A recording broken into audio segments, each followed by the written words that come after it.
Tofu के नाम से नहीं जानते ना लोग, उतना सोया पनीर के नाम से जानते हैं। ये एक तरीके से दो इसके रीज़न है। मतलब पहला एक मार्केट है जो प्रॉपर टोफू खाने वाले हैं। जो लोग टोफू खाते हैं they eat it for protein purpose.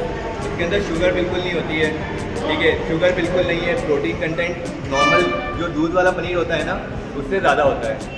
तीसरा फैट और शुगर ये ज़ीरो होती है, ठीक है। और जिसको कोलेस्ट्रॉल है इसमें कोलेस्ट्रॉल भी नील होता है। तो ये सारे बेनिफिट ऐसे हैं ना कि जो नॉर्मल मिल्क पनीर में नहीं होते हैं। मिल्क वाले पनीर में शुगर भी होती है, शुगर कंटेंट भी होता है, फैट भी होता है और उसमें कोलेस्ट्रॉल भी होता है। और ये तीनों चीज़ें इसमें बिल्कुल भी नहीं होती है। तो ये हेल्थ के पॉइंट ऑफ व्यू से अच्छा रहता है। तो जो लोग जिम जाते हैं, डाइट फॉलो करते हैं, कीटो डाइट फॉलो करते हैं, है ना, कुछ जो डॉक्टर्स वगैरह भी रिकमेंड करते हैं, जैसे कैंसर पेशेंट है जिनको ब्लड कैंसर वगैरह है ना, उनको दूध वाला नहीं चलता है, दूध के कोई भी आइटम नहीं चलते हैं। जैसे कैसे आपने अपनी जर्नी शुरू की, स्टार्टअप की, उससे बताएंगे तो थोड़ा ये बच्चों को सबको ना ऐसा इंस्पिरेशन लगेगा कि भाई ये खुद भी स्टार्ट कर। मेरा पास बैकग्राउंड है, मैं बैंकिंग में था, मैं SBI में ब्रांच मैनेजर था। स्टेट बैंक ऑफ इंडिया में मैं ब्रांच मैनेजर रह चुका हूँ 4 साल के लिए। उसके बाद 2 साल मैंने HDFC बैंक में भी काम किया है और ministry of youth affairs sports में भी मैं एज ए कंसल्टेंट काम कर चुका हूँ। ये मैंने स्टार्ट किया था 2024 में, 2 साल ही हुए। ये मतलब मैं बैंक में ही था जब एक प्रोजेक्ट देखा था जिसमें ये था कि बहुत सारे प्रोटीन से रिलेटेड, हेल्थ से रिलेटेड प्रोडक्ट बना रहे थे बहुत सारे। तो उसमें कुछ प्रोडक्ट ऐसे थे ना जो अच्छे लगे थे। एक पर्टिकुलर देखा जाए तो टोफू हो गया, फिर ओट्स के आइटम हो गए, मतलब जो अपने एग्री से रिलेटेड है वो सब। तो जब टोफू का पता चला था, जब पता चला कि सोयाबीन से बनता है, फिर यार मैं MP से हूँ और मैं जॉब कर रहा था दिल्ली में। तो ये पता था कि यार वहाँ पे जो जितना भी रॉ मटेरियल आ रहा है, जितने भी टोफू प्लांट वगैरह है, वो पूरा MP से ही आ रहा है। और MP में बहुत कम है सोया प्लांट जो बड़े बड़े हैं ना। जैसे दिल्ली में ऐसे प्लांट है जिनकी पर डे की कैपेसिटी आज 2000 kg 3000 kg है। मतलब जो टोफू के प्लांट है उनकी पर डे की कैपेसिटी है। तो वो सब देख रेख करे तो फिर लगा था कि यार अच्छा स्कोप है। बैंक जॉब मेरे को बिज़नेस करना था, जॉब इतना था कि यार लग गई थी तो कर रहा था बढ़िया से। फिर उसके बाद 2024 में वो बंद करके मैं इंदौर शिफ्ट हुआ था। रहने वाला मैं MP से ही हूँ, खरीदा थे इंदौर से 150 किलोमीटर से। तो इंदौर में स्टार्ट इसलिए किया कि 2 चीज़ें थी। पहला, आप कोई भी बिज़नेस कर रहे हो, कोई भी चीज़ स्टार्ट कर रहे हो, तो आपको मार्केट ऐसा चाहिए ना आपकी विसिनिटी में जिसमें आपके पास स्कोप बहुत ज़्यादा हो। अगर मैं छोटी जगह करूँगा तो वहाँ पे अगर सपोज करो कि कस्टमर बेस है, हरदा की पॉपुलेशन 1 लाख 2 लाख लोग हैं, ठीक है, तो मेरा कस्टमर बेस उतना ही है। वहीं इंदौर की पॉपुलेशन जानेंगे तो 20 लाख से ज़्यादा है, तो मेरा कस्टमर बेस 20 गुना बढ़ गया। तो मेन फ़ायदा तो यही है कि मेरे को उससे ज़्यादा यहाँ पे मिल रहा है। दूसरा, इंदौर से ट्रांसपोर्टेशन ईजी है, मुझे कोई भी चीज़ कहीं और भी सप्लाई करनी है। जैसे मैं इंदौर में अपना जो टोफू बनाते हैं, मेरा टोफू कलकत्ता, इंदौर में तो जाता ही है, कलकत्ता, मुंबई, दिल्ली, यहाँ पे भी जाता है। हैदराबाद में सबसे ज़्यादा जो पॉपुलर है वो हमारी ब्रांड है एज़ कम्पेयर टू जो वहाँ की लोकल ब्रांड भी डिस्ट्रीब्यूट कर रही है। सबसे ज़्यादा ये वाली ब्रांड चलती है वहाँ पे, क्योंकि हम लोगों ने देखते 1 साल वहाँ पे बहुत अच्छे से प्रमोशन किया था। तो अराउंड 70-80 स्टोर से वहाँ पे रेगुलरली जाता है। तो ये था कि अगर इंदौर में हूँ तो मैं हैदराबाद भेज सकता हूँ, अगर मैं हरदा में रह के सोचता या कहीं और से था तो टफ होता, इसलिए इंदौर से स्टार्ट किया था। बाकी बिजनेस में क्या था कि सोया वाला प्रोडक्ट है, और दूसरा है कि आज की डेट में जो दूध पनीर है, मिल्क पनीर, एक तो प्योर मिल्क पनीर मिलना इट्स नेक्स्ट टू इम्पॉसिबल, क्योंकि इतना मिल्क का प्रोडक्शन ही नहीं है, इतनी कैटल्स ही नहीं है जितना ज़्यादा आजकल मिल्क का प्रोडक्शन हो रहा है और इतनी मिल्क की रिक्वायरमेंट है, तो पॉसिबल नहीं है। तो इसकी जगह लोगों ने एनालॉग पनीर चालू किया, पाम ऑयल, फिर उसके बाद आप अरारोट ले लो, फिर उसके बाद आप यूरिया ले लो, इससे दूध का पनीर बन के मिलता है। तो उससे ये था कि यार मैं जो चीज़ स्टार्ट कर रहा हूँ वो हेल्थ के पॉइंट ऑफ व्यू से भी अच्छी है, मार्केट भी अच्छा है, टोफू खाने वाले भी लोग हैं, और अपन इसको पनीर के सब्स्टिट्यूट में भी ट्राई कर सकते हैं कि जो लोग दूध की जगह ये वाला यूज़ कर लो। अगर कोई को सस्ता पनीर चाहिए, जैसे मेरा जो मेजर मार्केट बेस है वो टोफू का नहीं है, वो है आप लोग सब स्टूडेंट हो, सबने इंदौर में कहीं ना कहीं मेस में टिफ़िन सेंटर पे खाना खाया होगा। इंदौर में 99% टिफ़िन सेंटर से वहाँ पे सोया पनीर चलता है, कोई पनीर नहीं खिलाता, ठीक है, क्योंकि आज पनीर का रेट है 350-400 रुपीज़ पर केजी अगर वो प्योर हो, और अगर जो इम्प्योर वाला भी आता है उसका भी 200 से 250 रुपये पर केजी है, और वहीं सोया पनीर का रेट है वो 150 रुपीज़ पर केजी है। तो सबसे पहले तो सबसे ज़्यादा कॉस्ट इफेक्टिव है, होटल्स वाले के लिए भी कॉस्ट इफेक्टिव है, और प्लस ये है कि हेल्थ वाइज भी अच्छा है। अगर उसके यहाँ कभी इंस्पेक्शन हुआ या कुछ हुआ तो अगर सोया पनीर का सैंपल फूड इंस्पेक्टर भी ले जाएगा ना, तो इसमें कभी भी कुछ भी फ्लॉ नहीं आएगा, है ना। फ्लॉ तब आता है जब इसके अंदर पाम ऑयल हो, यूरिया हो, या ऐसे कंटेंट हो जो हेल्थ के लिए हम। सर, आप इस आइडिया को जो एक कॉन्फिडेंस डेवलप किया और स्टार्ट किया कितने साल पहले किया? 2 साल 2 साल पहले किया। कितने पैसे से शुरू किया? मैंने इनिशियल इन्वेस्टमेंट तो 2-2.5 लाख रुपये लगाया था, बट वो लगते होता गया, उसी पैसों को अपने रोटेट किया। मेरा ये नहीं था कि मेरे को लोन लेना है, सब्सिडी चाहिए। इस बिज़नेस में सब्सिडी भी है, लोन भी है, बट बीइंग अ बैंकर ना मुझे थोड़ा बहुत आइडिया था लोन का, और इसका ना मेरी जो समझ थी वो अलग थी। मेरे को ये था कि मुझे अपने ही फंड से स्टार्ट करना है, उसी को रोटेट करना तो है। जो आपने 2-2.5 लाख रुपए से शुरू किया, आज जो है आपका कितना और एक्स्ट्रा पैसा लग गया इसी 2 साल में? वो पैसे तो आपने खुद के ही लगाए हैं, 20 लाख के आसपास अराउंड टोटल 20 लाख, 2.5 लाख से और करीब 20 लाख का हो गया। और पूरा जो फंड है वो इसी का है। अच्छा, इस जर्नी में जो 2 साल 2.5 साल है, इसमें अप एंड डाउन भी कुछ देखा है क्या? सर मेरे को पहला आधा किलो बेचने में ना 22 दिन लगे थे। जब मैंने पहला टोफू का चालू किया था, हाँ। आ तो गया था, सुन के तो सब अच्छा लग रहा था, बट जब स्टार्ट किया था डेली प्रोडक्शन करता था, मैं अकेला ही था, पहले स्टाफ नहीं था, आज 8 स्टाफ है। पहले अकेला ही बनाता था, छोटा प्लांट था, वो जो मशीन रखी है ना लगभग उसी लेवल की थी।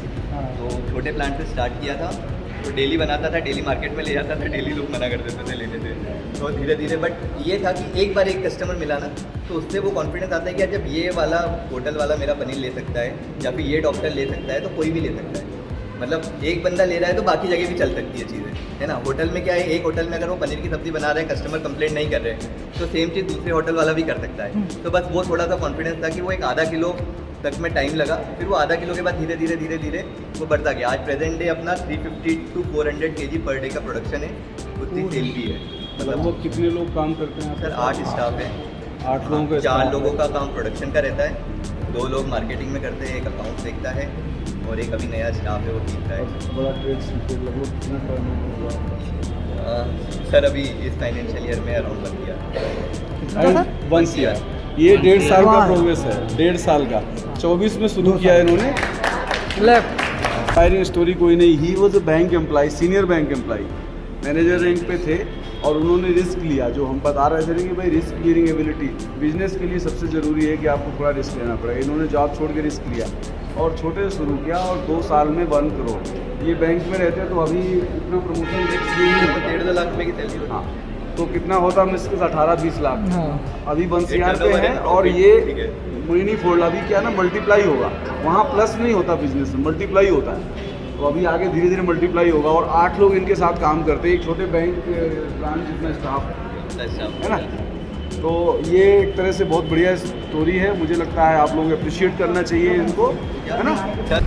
सर जो आपने बताया कि मैं कोलकाता में भी अपना माल पहुंचाता हूं, हैदराबाद में भी पहुंचाता हूं, तो जो आपकी जर्नी स्टार्ट हुई वो मैं जानना चाहूँगा। मार्केटिंग जैसे सबसे टफ है, तो ये पता मार्केटिंग चला, तब हाँ। होता है इसमें ना, एक होती है डिजिटल मार्केटिंग। हाँ। डिजिटल मार्केटिंग उस प्रोडक्ट के लिए ज़्यादा चलती है जो प्रोडक्ट ऑलरेडी फेमस हो, और हाँ। आपको बस अपनी ब्रांड को फेमस करना है, तब आप डिजिटल मार्केटिंग का यूज़ करोगे। बट एक ऐसा प्रोडक्ट जिसके बारे में आप सही बताओ तो हरदा जैसी जगह में तो 80% लोगों को नहीं पता नहीं है ना। इंदौर जैसी जगह में भी 60% लोगों को नहीं आइडिया है कि सोया पनीर या टोफू क्या है। क्या है? सोया पनीर फिर भी पता है, टोफू तो बिल्कुल नहीं पता, जबकि इसका नाम सोया पनीर है नहीं। सोया पनीर इज़ अ मिसनोमर, मतलब सोया पनीर नाम की कोई चीज़ होती नहीं है। आइडियली वो टोफू होता है जो कि साउथ कोरियन या जापानीज डिश है एक तरीके से, है ना। वो हम लोगों ने उसका टेक्सचर ऐसा किया है कि it should resemble like paneer, क्योंकि हम लोग बचपन से पनीर खा रहे हैं, तो हमें ऐसी चीज़ चाहिए कि यार जो पनीर जैसी लगे, है ना। मैं आपको कोई नई चीज़ खिलाऊंगा ना तो आप जल्दी एक्सेप्ट नहीं करोगे, बट मैंने पनीर बोल के आपको दे दिया ना, आप तुरंत खा लोगे। तो ये वाली मेंटेलिटी ज़्यादा चलती है, तो अपने को ये मेंटेलिटी पकड़ के हमने इस पे काम किया। पहले टोफू की सेल करी ना तो बहुत दिक्कत आई, लेकिन जब सोया पनीर में उतरे और पनीर जैसा बेचा ना, किस नाम से बेचते हैं? सर एक्सपेंडिचर इनिशियल कितना कोई अगर एस्टैब्लिश करना सर चाहिए या। मशीन है छोटा, मतलब इसमें जो प्लांट चलता है ना वो 100 LPH से बोला जाता है, मतलब 100 लीटर पर आवर की मिल्क कैपेसिटी।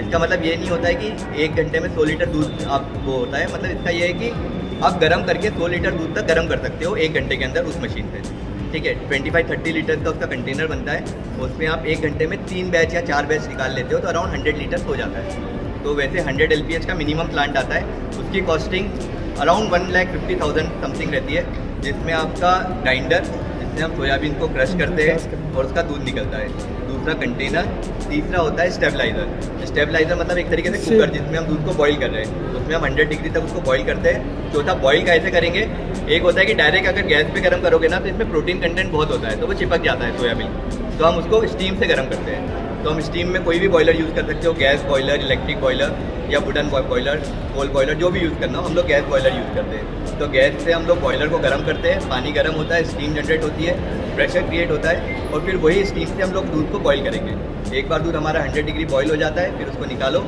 कोगुलेंट उसमें यूज़ करो जिससे भी आप दूध फाड़ना चाहते हो, और फिर प्रेस मशीन होती है उसमें डालो, प्रेस कर लो, तो बहुत ईजी होता है। ये कुछ जैसे कुछ रेगुलेटरी चीज़ें आपने की होंगी, लाइसेंस और ये सब चूँकि फूड आइटम है, उसके बारे में थोड़ा बताएं। ऐसा ही है। या तो आप स्टार्टिंग में अगर छोटे लेवल पे कर रहे हो तो आप MP वाला लाइसेंस भी ले सकते हो फूड का, है ना। और अगर आपको थोड़ा सा बड़े लेवल पे करना है, ब्रांडिंग के साथ करना है, जी, जी। तो आप FSSAI का सबसे बेसिक वाले लाइसेंस से स्टार्ट कर सकते हो, जिसकी कॉस्टिंग आती है अराउंड 1200 समथिंग। आपने बोला था हाँ, पनीर आपने टेस्ट किया है सर?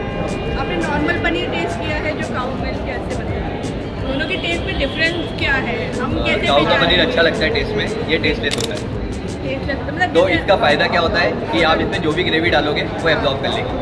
हम होटल में जाते तो कैसे आइडेंटिफाई आप होटल में नहीं कर सकते। नहीं कर आप 99% लोग होटल में कभी आइडेंटिफाई नहीं कर सकते कि आप पनीर खा रहे हो कि सोया पनीर खा रहे हो। उतना ही सॉफ्टनेस वगैरह उतना ही सॉफ्टनेस रहेगी, टेक्सचर भी वैसा ही रहेगा, टेस्ट वो ग्रेवी का एब्जॉर्ब कर लेगा, तो आपको ओवरऑल ग्रेवी का फ्लेवर आएगा। आप पनीर के फ्लेवर के लिए, कोई पनीर के लिए होटल में सब्जी नहीं खाता ना, आप खाते हो क्योंकि फ्लेवर अच्छा रहता है, लहसुन प्याज की ग्रेवी रहती है, अदरक की ग्रेवी रहती है, उसका फ्लेवर रहता है, आप इसीलिए खाते हो। तो वो वाला फ्लेवर ना प्रॉपर उसमें आपने बोला कि आधा किलो बेचने में मुझे 22 दिन लगे। 22 नहीं 22 दिन 22 दिन लगे थे। 5 दिन लगे थे। उसमें आपको नहीं लगा कि मैंने गलती कर दी अपना लगी ना। स्टार्टिंग घर वालों को सुननी पड़ती थी, क्यों नहीं लग करती लगा, मतलब डाउट तो होता है। देखो एक होता है घर पे आप सरकारी नौकरी थी पहले तो, है ना, बैंक कितना भी जाओ नहीं जाओ आपको सैलरी आनी है, एंड में बैठना है ना, कोई मेरा कुछ नहीं कर सकता था। मतलब एक होता है ना कि थोड़ा सा वो वाला था, बट यहाँ पे क्या था कि मैंने अपने रिस्क पे लिया था ना, तो वो भी मेरा ही मोटिवेशन ही वही था कि मैं अपने रिस्क पे कर रहा हूँ तो मुझे करना ही पड़ेगा। सर मेंटल हेल्थ कैसे, मतलब आपने 22 दिन तक कुछ नहीं होता यार, भरोसा रखो बस, मतलब इतना कुछ नहीं है। मेंटल हेल्थ वगैरह ना ज़रूरी है, नो डाउट, ऐसा कुछ नहीं कि मेंटल हेल्थ थोड़ा बहुत बुरा लगता है, बट अगर आप कॉन्फिडेंस रखोगे कि नहीं यार इतना छोड़ के किया है और चल रहा है, या तो ऐसी चीज़ों की कभी चली ना हो, है ना। इंदौर में पहला सोया प्लांट 2015 में ओपन हुआ था, तो इंदौर में लोग 2015 से होटल में सोया पनीर चल रहा है, ये पता चल गया था इतना मार्केट में कि यहाँ पे चल तो रहा है। अब मुझे मेरा प्रोडक्ट को प्लेस करना है कि लोग उसकी जगह मेरा क्यों लें, तो मेरे को अपनी क्वालिटी देनी पड़ेगी, सर्विस देनी पड़ेगी, रेट देने पड़ेंगे प्रॉपर, है ना, कि लोग मेरा लें। तो अलग अलग चीज़ों में आपको देखना पड़ेगा कि आप किस चीज़ में कर सकते हो।